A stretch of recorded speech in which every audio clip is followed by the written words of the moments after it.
5 model yang panas akan sampai ke kedai kita bulan depan tahun 2026 iaitu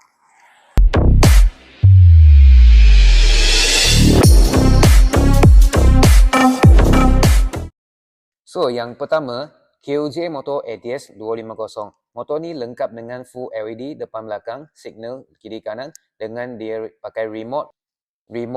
Motor ni lengkap dengan color digital meter dengan enjin kuasa dia 249cc, horsepower 25.4 dengan Newton meter torque dia 24.5.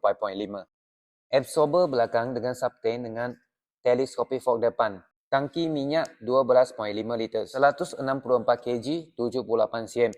Motor ni datang dengan dua jenis, ATS 250 dengan ATS 250X.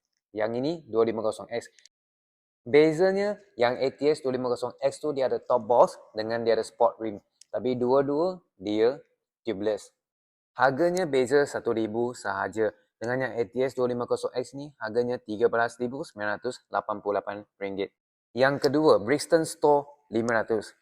Twin cylinder 4-stroke 4-valve 6 speed 486cc dengan 47.6 horsepower, 43 Nm torque. Harganya bawah RM30,000.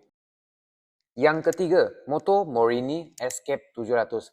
693cc inline twin cylinder 4-stroke guys.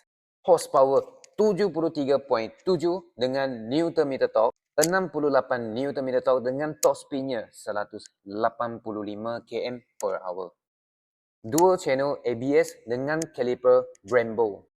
Built-in handguards dengan 7 inch punya colourful TFT dashboard. LED headlight tail light dengan day DRL light. Manually adjustable windshield dengan dia pakai upside down front forks dengan adjustable kaya bar monoshock rear suspension. Tangki 18 liter, beratnya 213 kg dengan seat height 83 cm dengan harganya RM33,888 sahaja. Yang keempat, Morbidelli T502X. Motor ni cc-nya 486cc dengan dia twin cylinder inline 4-stroke 8-valve double overhead cam, 6 speed. Horsepower-nya 47 dengan Newton meter torque 45, top speed-nya 160. Motor lengkap dengan tayar depan belakang Pirelli dengan dia pakai sport tubeless. Tiap top sideboard harganya 28,888.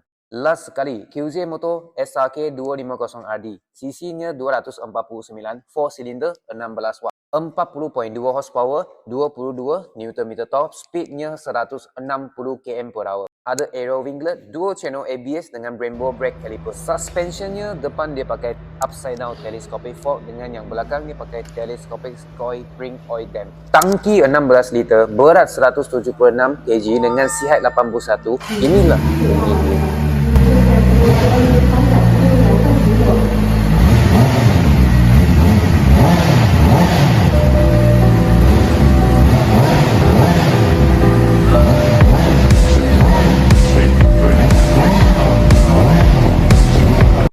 lama cantiknya. Banyak lagi. Yang korang nak motor tersebut tadi, boleh dapat yang ini tau. Dan lebih banyak lagi. So kita sekarang ada buat early bird discount untuk siapa buat advance booking dengan kita tak Just Motor Sdn Bhd. So kita sekarang bagi nilai RM500 dengan RM1,000 punya cash voucher untuk exchange gift lah. Siapa minat boleh advance booking dengan kita, boleh PM sales advisor kita untuk dapat details yang lebih lanjut. Yang siapa nak advance booking boleh booking dengan kita. Tak Just Motor Sdn Bhd. Sekian, terima kasih.